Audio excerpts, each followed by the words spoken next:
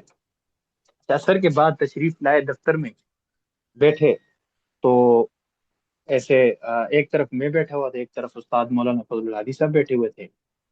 اپنے دفتر کی چابیاں نکالی دو، اور استاد جی مولانا فضل الہادی صاحب سے فرمایا یہ لیں چابی ایک، آپ ہوں گے نگران، اور مجھے کہا آپ کا کام 1 سال یہ ہے کہ آپ میرے پاس رکیں گے۔ میں نے کہا استاد جی دعوت ارشاد، کہا کہ دعوت ارشاد کا ذرا آپ چھوڑ دینا، 1 سال میرے پاس رکیں گے اور آپ کا کام یہ ہوگا کہ آپ میرا جو جتنا بھی تحریکی صحافتی ریکارڈ ہے آپ اس کو منظم کریں گے۔ میں نے کہا ٹھیک ہے۔ بطور اسسٹنٹ کے میں 1 سال ان کے پاس رہ گیا۔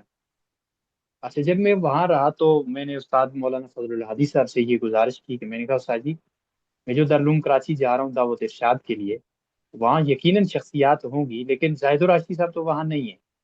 تو دعوت ارشاد میں وہ ویسے بھی وہ دعوت ارشاد کا میدان وسیع ہے، اور آپ اگر دیکھیں تو آپ خیر المدارس ملتان کو دیکھیں، دارالعلوم کراچی کو دیکھیں، کوڑا خٹک حقانی کو دیکھیں، ہر کسی کا نصاب جو ہے وہ مختلف ہے۔ تو میں نے کہا ایسا نہ کریں کہ کوئی ایسی ایک ترتیب بناتے ہیں یہاں پر تو حضرت شیخ صاحب سے ہم استفادہ کرتے ہیں۔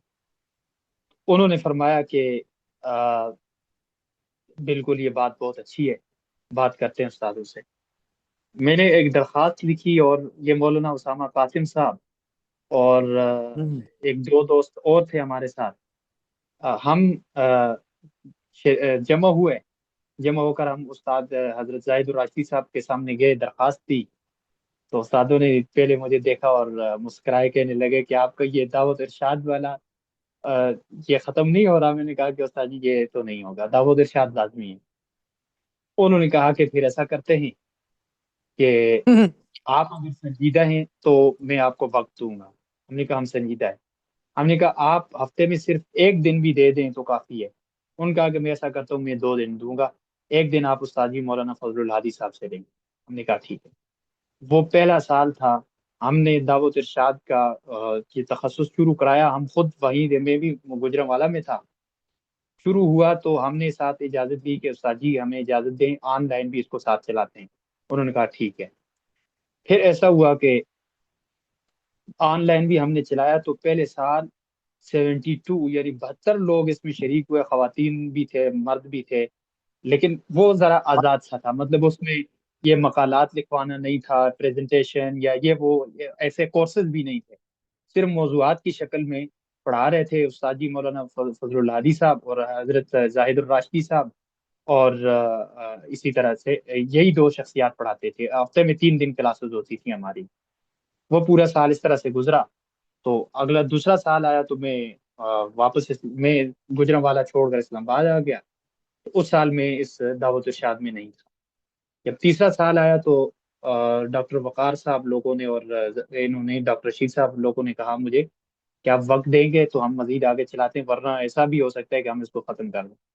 میں نے کہا میں انشاءاللہ وقت دوں گا، لیکن ایک شرط پر کہ اس کو ہم منظم طریقے سے ہم چلائیں گے۔ انہوں نے کہا ٹھیک ہے۔ پھر اس پر ہم بیٹھے، ہم نے میٹنگ کی، اس کا نصاب بنایا، اس کے کورسز منتخب کیے، اور کورسز منتخب کرنے کے بعد پچھلے سال ہم نے اس کو باقاعدہ جو ہے پھر مطلب یہ ہم کورسز پڑھائیں گے، یہ ہمارا ٹارگٹ ہوگا اور یہ ہمارے اصول ہوں گے جن کے تحت ہم داخلے دیں گے، اور اس طرح سے پھر ہم امتحانات لیں گے، اور پریزنٹیشن کی ترتیب ہوگی، باقاعدہ مقالات کی ترتیب ہوگی، اور فلاں فلاں فلاں فلاں استاد پڑھانے کے لیے وقت دے گا۔ تو پھر الحمدللہ جو ہے اس کے بعد یہ منظم ہوا، اور یہ ابھی جو دعوت ارشاد کے یہ چوتھا سال چل رہا ہے۔ ابھی ہمارا ایک اور ارادہ بھی ہے، ہم نے سوچا ہے کہ انشاءاللہ زندگی رہی تو 1-2 سالوں میں ہم ایک تخصص فی سیاسیات کے عنوان سے بھی لانچ کریں گے، لیکن اس کے لیے پہلے ہمیں کام کرنا پڑے گا، اس کے بعد انشاءاللہ ہم کریں گے. تو یہ اس دعوت و ارشاد کے تخصص کا ایک پس منظر ہے مختصر سا. ماشاء اللہ سر جی بڑا مزہ آیا ماشاء چلیں اچھا آپ لوگ ٹھیک ہے انشاءاللہ پھر گپ شپ کریں گے. کوئی ہم ایسا بھی کرتے ہوتے تھے گزشتہ سال کہ بیچ میں کسی دن کوئی ایک اضافی کلاس رکھ لیتے تھے صرف اس میں آپس میں گپ شپ کے لیے، اور مطلب سوالات جوابات ہو جاتے صرف گپ شپ کے لیے نا. سر تو اس سال پلیز ایسا اصل میں کریں، ذرا کوئی تفسیر کا بھی شروع کریں کریں گے ساتھ ایک انشاءاللہ. ساتھ. آپ سے بڑا مزہ آیا ماشاء اللہ، بڑا مزہ آیا سر، یقین کریں کہ سن کے نا.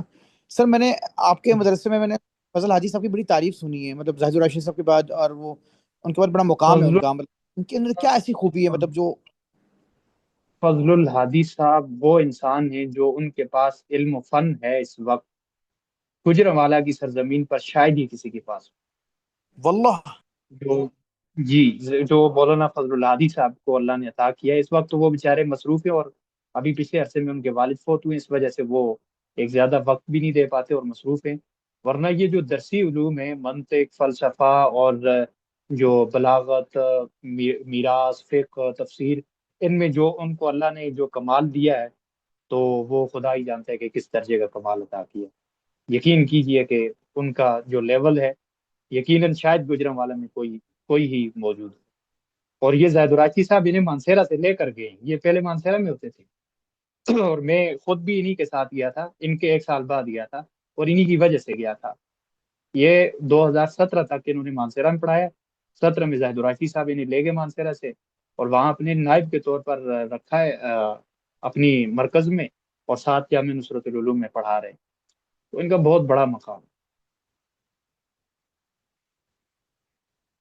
ایک سوال اور پوچھنا سر، میں نے کبھی پوچھا نہیں، ڈر لگتا ہے بڑا ہر بندے سے، مطلب ڈر بھی لگتا ہے کیا کروں، لیکن آپ سے اتنے دل کر رہا کہ آپ سے بات پوچھوں، لیکن بہرحال پھر آپ کا وقت بڑا قیمتی، پھر کبھی میں آپ سے بات کروں گا. اگر مختصر ہے تو بے شک پوچھیے. سر عمار خان ناصر صاحب کو وہ پذیرائی کیوں نہیں ملی جو فضل حاجی صاحب کو ملی؟ چلیں یہ دلچسپ بات ہے، تو انشاءاللہ دلچسپی کی بات جو ہے نا وہ تھوڑا سا وقت نکال کر کریں گے انشاءاللہ. ضرور انشاءاللہ. ٹھیک ہے. السلام علیکم ورحمۃ اللہ. وعلیکم السلام. وعلیکم